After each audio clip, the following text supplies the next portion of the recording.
Sean Evans here at Top 10 Real Estate Deals, and today we go into martial artist and tough guy Steven Seagal's Scottsdale, Arizona home on Desert Mountain, currently up for sale for $3.395 million. The home of the Aikido master overlooks the cities of Phoenix and Scottsdale and the valley beyond.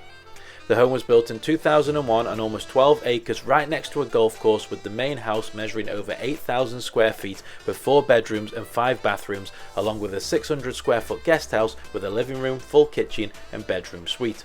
With huge glass walls in almost every room of the main house, the room has many living, family and dining room spaces. Speaking of the glass within the home, it's all bulletproof. How crazy is that? In addition, there is a home movie theatre large enough to host your own private screening of Under Siege. With your choice of several terraces, some covered and some open, along with an infinity pool and spa, you'll be spoiled for choice on which area of the house you'll be enjoying next. It's time to make the executive decision needed to make this dream home a reality. I've been Sean Evans, you've been watching Top 10 Real Estate Deals, and stay tuned for every single Monday as we'll be bringing more celebrity properties right to this channel. Goodbye!